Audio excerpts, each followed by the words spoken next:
But Havlicek steals it. Havlicek stole the ball. Down goes Frazier. Down goes Frazier. Down goes Frazier. United to Amici.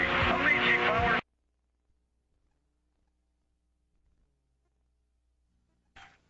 But Havlicek steals it. Havlicek stole the ball. Down goes Frazier. Down goes Frazier. Down goes Frazier. United to Amici. Amici powers in.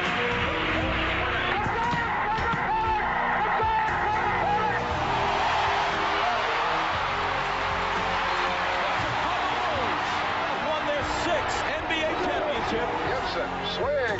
This is going to be a home run.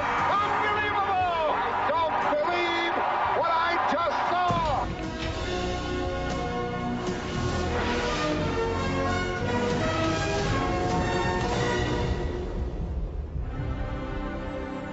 For 6 years, Sandy Koufax was all too human, winning fewer games than he lost.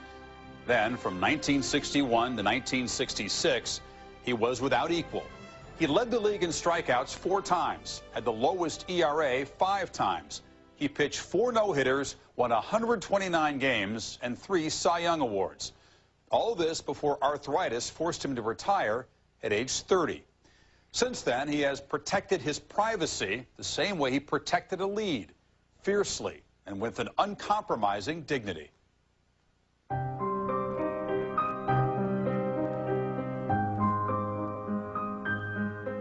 I don't have much to say. I just have one short statement, and I'll try and answer any questions that anybody has. A few minutes ago, I sent a letter to Buzzy asking him to put me on the voluntary retirement list. He was like the meteor. He came across and was so bright in his heyday, and then the fires went out so fast. You feel sorry for him, but in a way, you also feel sorry for yourself as a fan. I mean, I felt shortchanged. It just made me sick that I wouldn't be able to watch Koufax pitch again. This was 72-point headline stuff anywhere in the country. Sandy Koufax wasn't just an LA hero. The whole country loved Sandy Koufax. I don't regret 1 minute of the last 12 years, but I think I would regret 1 year that was too many.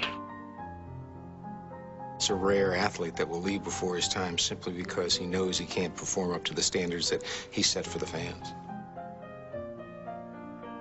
No one else in baseball history has ever won 20 games in his last season and then retired. Koufax won 27. No one in the century retired after striking out 200 batters in his last season. Koufax retired after striking out 317. When he quit, his record was still sensational his last season, but the pain was equally sensational. I was getting cortisone shots with pretty good regularity, and I just feel like I don't want to take a chance on completely disabling myself. It insulted him to think that playing baseball was going to leave him with a hand or arm that couldn't do the things that normal people could do. That's the thought of somebody who does not see themselves essentially as an athlete, but as themselves. What is your thought about the loss of income? Well, the loss of income, let's put it this way. If there were a man who did not have use of one of his arms, and you told him it would cost a lot of money and he could buy back that use, he'd give him every dime he had, I believe. If Sandy Koufax surprised the baseball world with his retirement in 1966, the greater secret was the deep, debilitating pain he had been feeling for 3 seasons. I met Koufax at the All-Star game in '66. I went into the clubhouse, and Koufax was sitting with his left arm in a tub of ice water. I never saw an arm swollen that badly. He saw the alarm on my face. He said, "Don't worry, it always does this at pitch, you know." That's the first time I ever heard of ice being a miracle drug. Not only did he play in pain, but he rested in pain. There were times when Sandy couldn't comb his hair. There were times he had to shave his face with his right hand rather than his left hand because his left elbow hurt him so much he couldn't raise his hand to his face. It got to the point where he said, "Hell, I'm not going to be a cripple the rest of my life." And he just gave it up. This was a guy who threw every pitch as hard as he could. Every pitch was a fastball or a sharp-breaking curveball. He wound up really giving his arm for the Dodgers. The extent of the pain that he took and endured was just incredible. You had the ice, you had the heat treatments. He was taking these orange pills, anti-inflammatory pills, that made him sick to his stomach. I never missed a start, and started a lot of games with 2 days rest, and, couldn't believe it, but the medical staff, the trainers, the doctor, they got me through it. Got a lot of years to live after baseball, and I would like to live them with complete use of my body. The news conference itself was one of the most moving news conferences I've ever attended in 40-some years of doing this kind of stuff on television and radio. All the writers in the room stood up and they applauded, and they gave him an ovation. And it takes a lot to move writers the way that Sandy Koufax did like that. He was more than Sandy Koufax. He was a baseball player, and he wanted to excel at what he did. So much so that in September of '66, when he went to Walter Alston and said, "Skip, don't worry about me, just throw me out there as much as you can." Because Sandy had already known he was retired, but he was gonna go out with both barrels blazing. Here's the pitch. It's a strike call. He struck him out. In 1966, his last year in baseball, there was one stretch.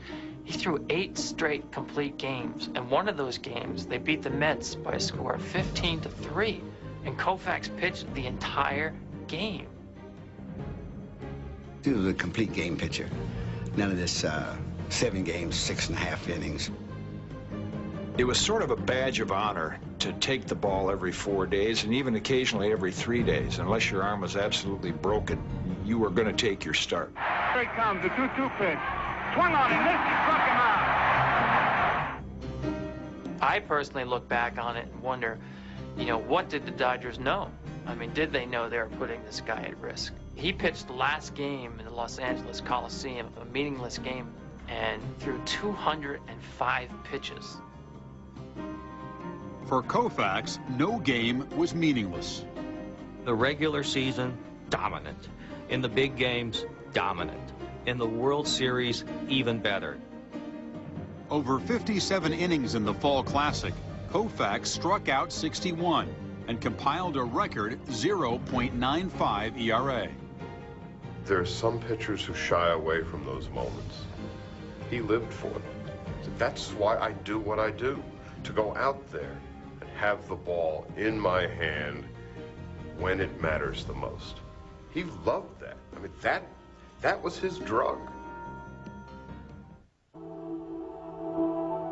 Some historian wrote a book. The name of the book was The 100 Most Influential Jews of All Time. And it had Einstein at the top, and Jesus Christ, and Moses. And there was one athlete, only one athlete on the list. And the athlete was Sandy Koufax. Nothing contributed more to Koufax's place in social history than his following the footsteps of Hank Greenberg, who in 1934 chose not to play on Yom Kippur. The difference was that Koufax elected not to start Game 1 of the 1965 World Series. The Day of Atonement is the most sacred day of the Jewish year. It's a 24-hour fast from sunset to sunset. And the Jew stays in the temple the entire day. He wanted baseball to respect a Jewish holiday as much as baseball would respect Christian holidays. He believed in what he was doing. A lot of people say, I believe in this, but when it comes to paying the price, will not pay the price. To celebrate his own Judaism. Here I am, a proud Jew who's not even going to play a baseball game because of a Jewish holiday. Wow, the Jews were applauding in the streets. I was still in high school in '65. Jewish kid from New York. I mean, we didn't have many Jewish sports idols. And here was Sandy making this statement. I'm thinking, how cool is this? There was no hard decision for me. It was just a thing of respect. I wasn't trying to make a statement, and I had no idea that it would impact that many people. I was conflicted. only 3 years removed from my bar mitzvah and daily attendance at Hebrew school. And I wanted him to pitch, damn it. I didn't want him to sit out. I was a Dodger fan. I wanted Koufax to pitch. After the Dodgers lost Game 1 with Don Drysdale on the mound, Koufax gave up just 1 earned run in 6 innings of Game 2. But Los Angeles was beaten 5-1. I don't think I ever heard a player saying, damn him, why didn't he play? Now, if we'd have lost in 7, it might have been different.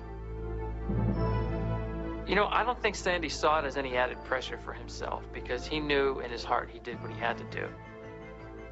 After the Dodgers tied the series at 2, Koufax pitched brilliantly in Game 5, throwing a shutout while fanning 10 Twins. They go back to Minnesota. Game 6, the Twins win. Now it's Game 7. It's Drysdale's turn. Drysdale won 23 games that year. Don Drysdale is ready on 3 days rest to pitch Game 7. And Walter Alston sends Drysdale to the bullpen and pitches Koufax on 2 days rest against a Minnesota lineup that had plenty of good right-handed hitting in it. This is Ben Scully, ready to bring you all the action of the 7th and deciding game of the 1965 World Series. The big guessing game is over. Sandy Koufax is the Dodger pitcher. Jim Cott for Minnesota. In Game 7, our really only hope was that because he was coming back on 2 days rest, that he just wasn't going to have much or wasn't going to be able to go.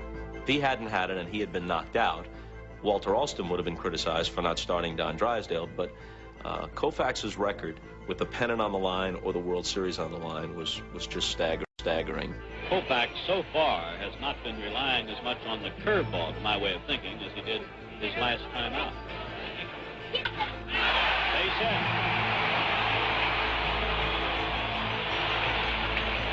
We know this is Sandy Koufax, but this is also a great Minnesota Twins team with hitters like Killebrew, Oliva, Bobby Allison, and he's trying to get by on 1 pitch. Koufax threw 4 innings. Does not have much of a curveball. He's been doing it with fastball. Leading 2-0 in the bottom of the 5th, Koufax's curveball was still among the missing. And I went out, I said, hey, Sam, I called him Sam. I said, Dad, what's happened with the curveball? And he says, Rose, I just don't have it.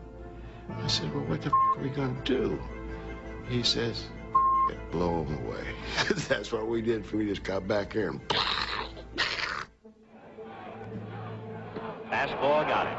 That's the pitch. Among Koufax's strikeout victims was American League batting champion Tony Oliva. He threw me 5 fastball in a row. Boom, boom, boom. I can't believe it. He threw a fastball bite to me 5 times in a row and never touched the ball.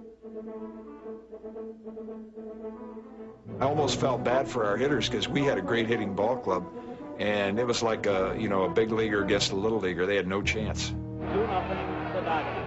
It's the last of the 9th. Killebrew is on first with 1 out. Strike 3. Batty hot looking. Ball 2, strike 2, 2 out. Dodgers leading 2-0. He did it. Sandy Koufax gets his 10th strikeout. Every pitcher, of course, likes to finish a game with a strikeout. This was, of course, not a game. This was the 7th game of the World Series. That final game of the '65 World Series, he was pitching with 2 days rest, and his elbow was so bad he couldn't straighten it out. And he went out there and pitched a 2-0 shutout. This man was out on a mission. When he's on a mission, he's going to beat you. Every single Jewish kid I grew up with in New York revered Sandy Koufax and thought that it was something very important, very significant that he didn't pitch on a high holiday. But then that he came back on 2 days rest eventually to pitch Game 7 and stick the bats right up the Minnesota Twins' rear end. There wasn't a Jewish kid that I knew who didn't get a lift out of what that represented.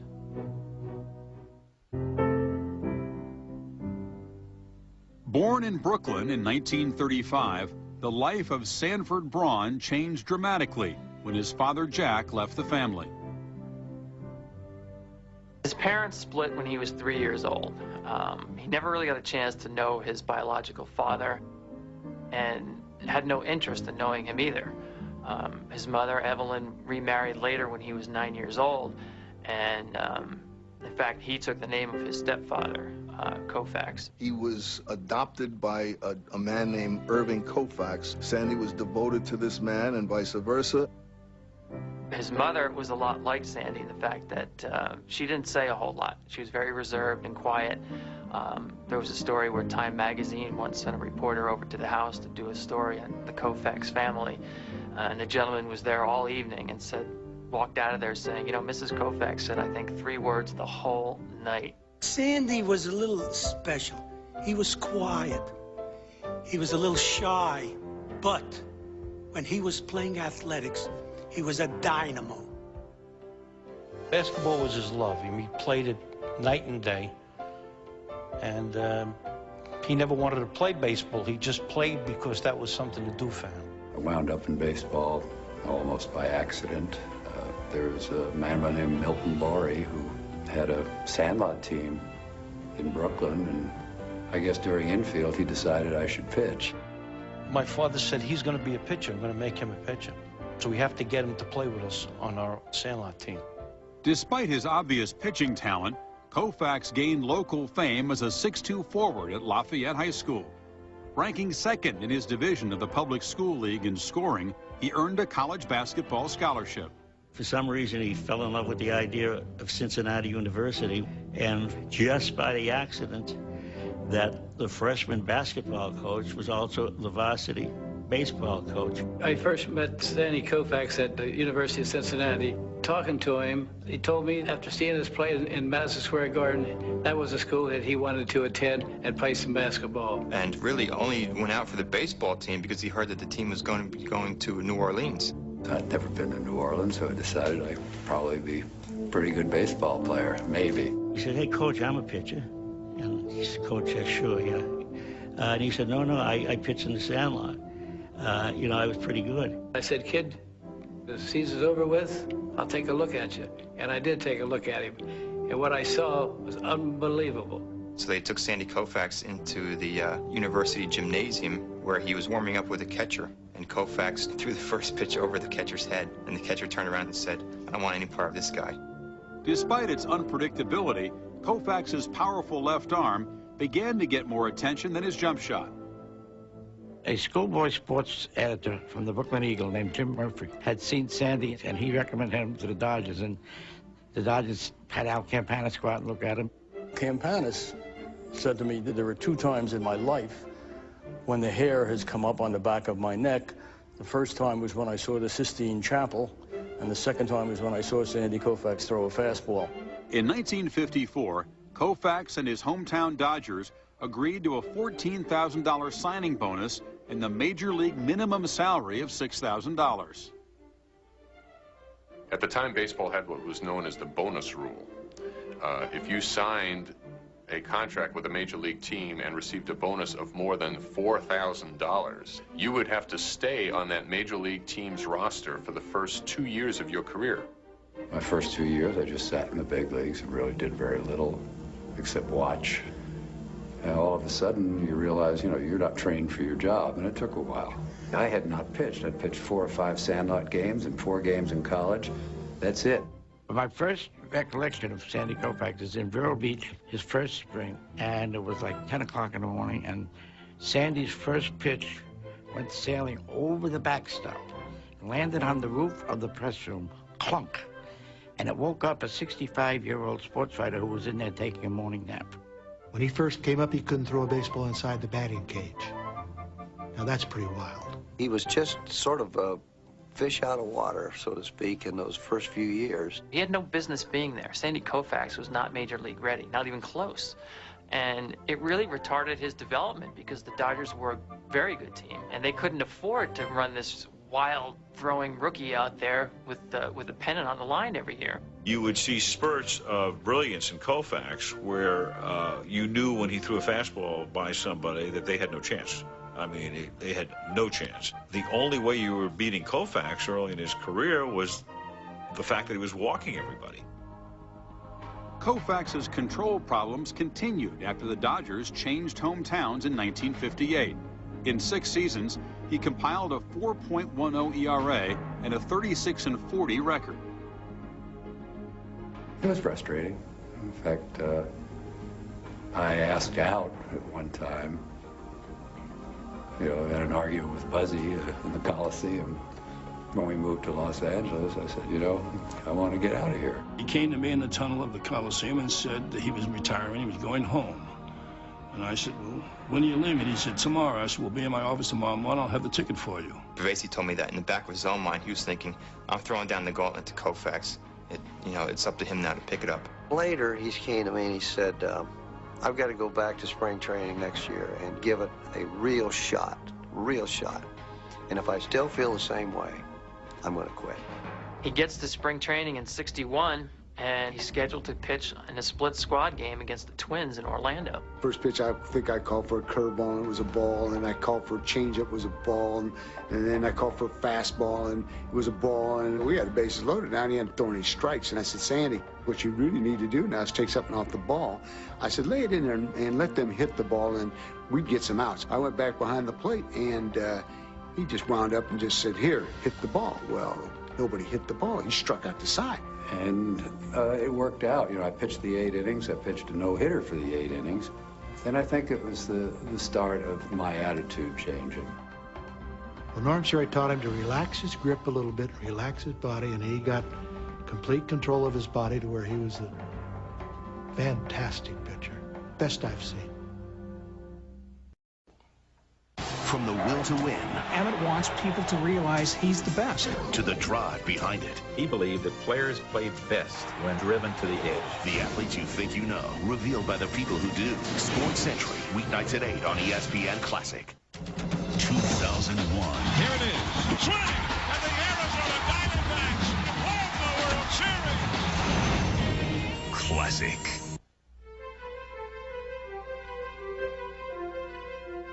I don't think anybody's ever had 6 years like Sandy Koufax had from 1961 to 1966. He won 3 Cy Young Awards when there was only 1 Cy Young Award given for both leagues. Pitchers sort of have the unofficial triple crown of wins, strikeouts, and earned run average. Now, Koufax won that triple crown 3 times in a 4-year period. Sandy reading signs into his windup, 2-2 pitch. Fastball got him swinging. Catching him was like, well, we're going to kick somebody's ass tonight. His mechanics were so pure. He looked like he wasn't even throwing hard. He was like throwing 98 miles an hour, you know. Sandy's hands, if you look at it, could almost go right around the equator of a baseball and touch.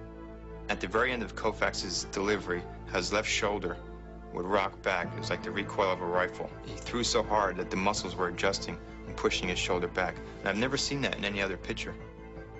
He was snake-like. He was elegant and powerful. It was just awesome to see the twist in that arm, the tremendous power. Every ounce of strength that he had went into that pitch. Koufax came straight over the top, which gave his ball extra spin and rotation, and would give it that little flare at the end where the ball would rise 6 to 8 inches as it crossed home plate. He had more than heat. He had that massive curveball. I mean, we call it a yellow hammer. Drops off the table. Koufax ready and delivers. Curve ball for a strike. Marichal was hitting against Sandy one day in Candlestick Park. He's got 2 strikes on him, and Sandy throws him a curve. And Marichal swung straight down at that curveball while it was breaking down and hit his bat on home plate and broke his bat. And Marichal come back, he says, that's ridiculous, breaking your bat on home plate. He says, that's the nastiest curveball I've ever seen. I couldn't hit him. Sandy would strike me out 2 or 3 times a game, and I knew every pitch he's going to throw, fastball, breaking ball, or whatever. I knew it. And actually, he let you look at it, and you still couldn't hit it. I just called Koufax a comfortable 0 for 4. Somebody asked me one time, what was it like hitting off a Koufax? I said, you ever drink coffee with a fork? From 1961 to 1963, Koufax led the league in strikeouts twice and gained 57 victories. Then, in Game 1 of the 1963 World Series, he made a statement heard throughout the land. There was all sorts of focus on that World Series because the Dodgers were coming home to New York. It was a subway series, except the subway ran 3,000 miles. Just going in the Yankee Stadium, I mean, it's the aura or just the mystique of it. It's awesome, man. It's overwhelming. The Yankees batting now in the second inning, and the Dodgers lead him 4-0. Here's Mickey Mantle. We started him off with one of the big curveballs, strike. Then we hit him down here on the outside part of the plate with that good fastball. And he stepped out and he says, how in the f*** are you supposed to hit that kind of stuff? Now the windup by Sandy, he delivers. It's a strike call. The fourth straight strikeout. He was throwing a curveball that day that was simply unhittable. He'd start that curveball up here and break down here for a strike. The Yankees just left home plate shaking their heads. I don't think they had seen anybody pitch like that. I watched Sandy get 10, 11, 12, 13, 14. Sandy Koufax, who has tied Carl Erskine's record with 14 strikeouts within one pitch of breaking it. Here's the 2-2 pitch to Bright. It's swung on and missed. Struck him out. Roseborough congratulates Koufax. People had known that from the 61 and 62 seasons, the way that he had turned the corner.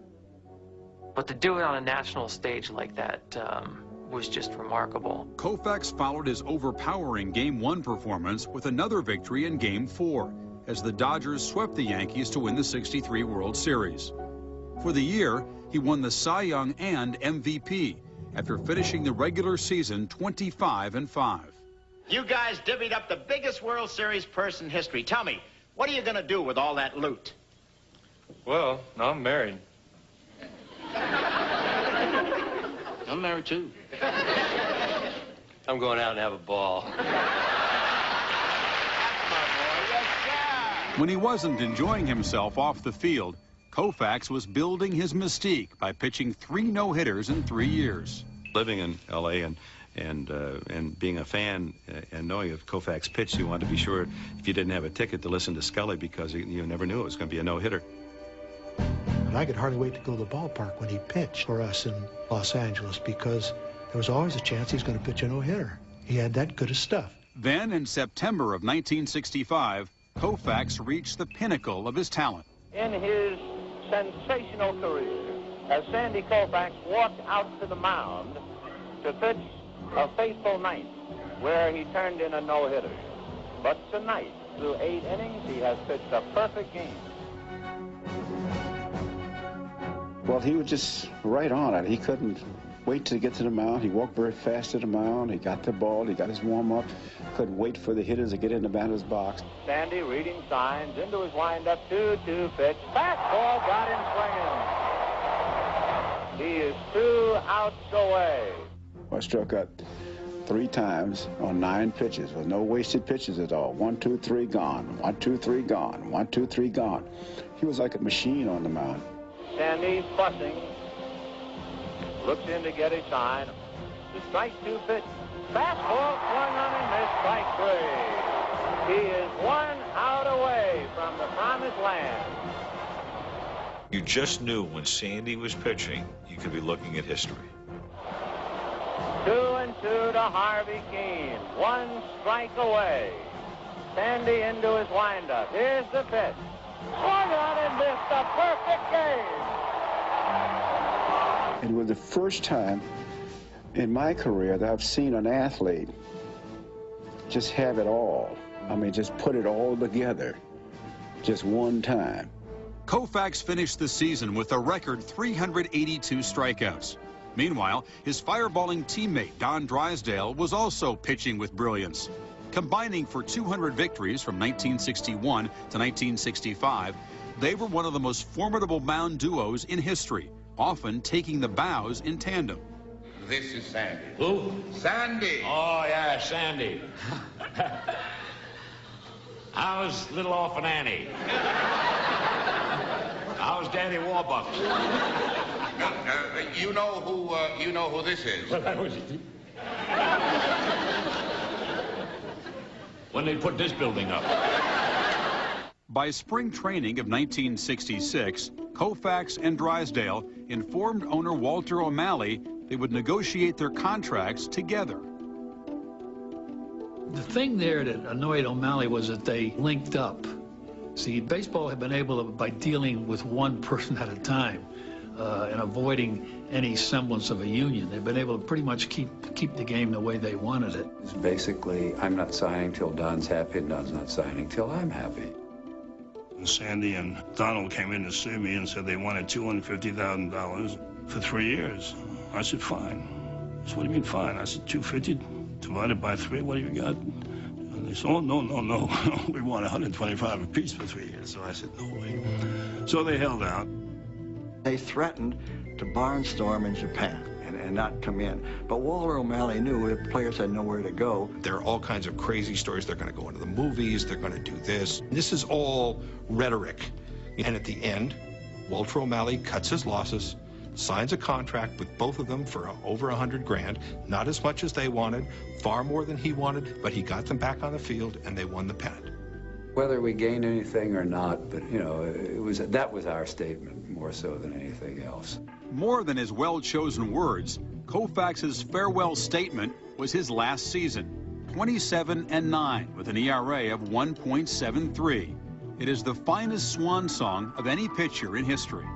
Koufax is sort of like the James Dean of pitchers. Dean has 3 movies, and they're all classics. Koufax has those 5 wonderful seasons from 1962 through 1966. He walks away from the whole thing at age 30. And the thing about him is like the sort of the gunslinger walking out of town. He doesn't look back. Now. When the Dodgers train arrived in Los Angeles from his cross-country trip from Brooklyn, Sandy Koufax embraced a new world. There they are. Let's stand up. Well, we're here, Johnny. Nothing happened. Are you disappointed? No, sir. Carrying all this money, I thought, well, I'm glad nothing happened, sir.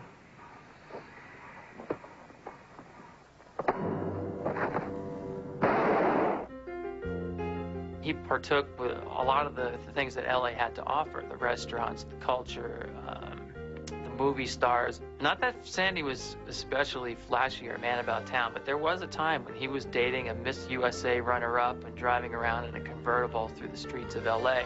He would immerse himself in the culture and take what he wanted out of it. Koufax benefits from being the first utterly charismatic strikeout no-hit pitcher who's really a creature of the television era. By the mid-60s, when Koufax was peaking, everybody had a TV. Every dorm room, every dorm in a college had a TV. Every bar had a TV. Koufax was photogenic. He was enormously handsome. I had a little junior high school little girlfriend at the time, and she was in love with Sandy Koufax. He's the cutest man on earth. And I was kind of like semi-jealous, when you're like 14. I'm like, wait, look at me, girl. She's like, oh, Sandy's so cute. In 1966, his autobiography, Koufax, revealed little about the inner man. He clearly has an interior sense of himself that goes beyond merely being a celebrity, makes you want to know him more, but it also makes him want to reveal himself less. Celebrities in our society are eaten up by the public. And there are people who get satisfaction out of that. He was not one of them. 6 weeks after his retirement, Koufax went against the grain of privacy by signing a 10-year, $1 million contract with NBC to be its color analyst. It proved to be a bad match. Probably Sandy Koufax's only major mistake in his life was trying to be a broadcaster. He was completely ill-suited for the job. NBC decided he's the top guy, he's the big star, and they hired him to do baseball games. And the best pitcher in the game certainly had something to offer, and he had nothing to offer. I'm of the opinion, Sandy, that you're Tom Seaver and the Mets today. First time. Yes, it is the first time. The only thing I'm worried about, yesterday, I think every Met fan in New York came up to me and said, do me a favor, don't pick them. Play-by-play men would set him up to say, well, Sandy, I'm sure you can relate to this, or what was it like when you were on the mound? What were you feeling pitching to some of these great hitters, Willie Mays, Hank Aaron? Sandy wouldn't bite on those things, did not want to talk about himself. Sandy told me one time, I'm not here to tell you how well I pitched and how many games I won. I'm here to tell you how well that man down there on the mound is pitching or not pitching that well. He cut a dashing figure on TV. It looked like he was made for the part, but just would not reveal enough about himself to really make it as a broadcaster.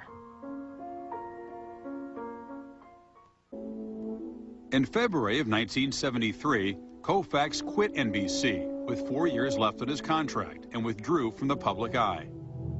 The thing about Sandy is that he always was and always is and always will be a terribly, terribly private person. I wish I could be as private.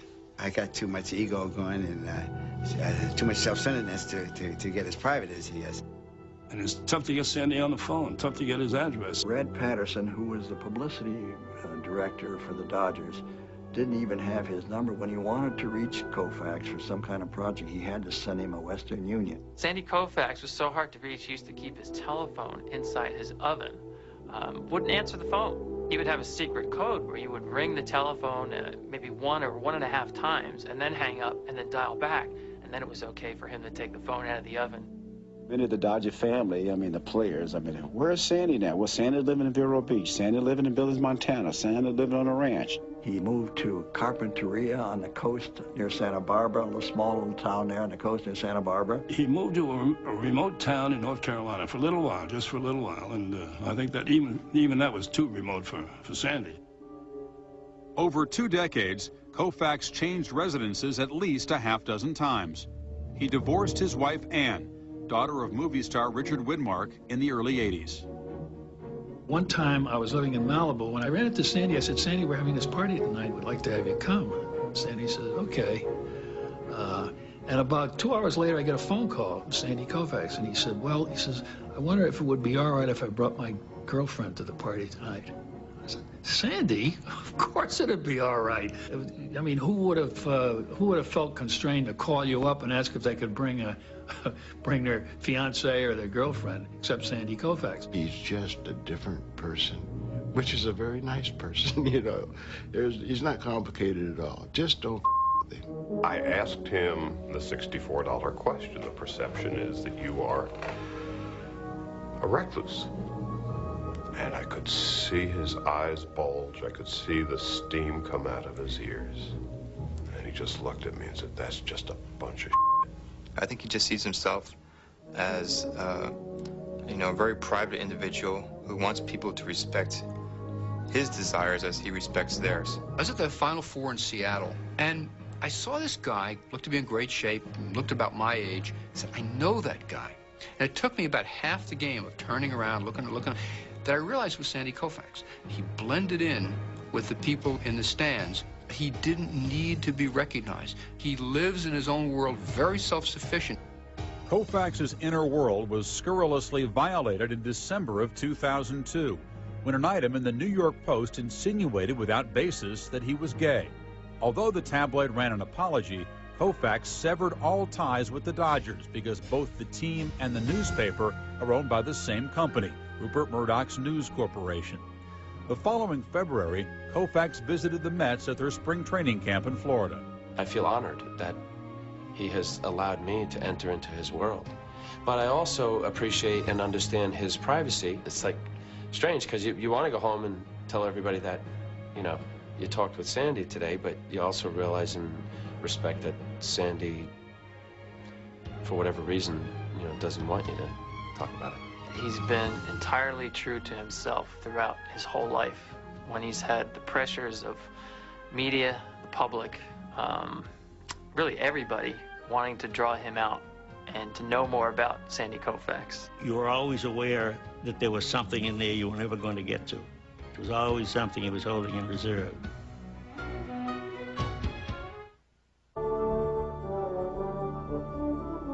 His final game turned out to be Game 2 of the 1966 World Series. The Dodgers got shut out, and there were 2 fly balls hit out to center field that the Dodgers center fielder, Willie Davis, did not see and wound up misplaying for errors. He threw one ball away for an additional error.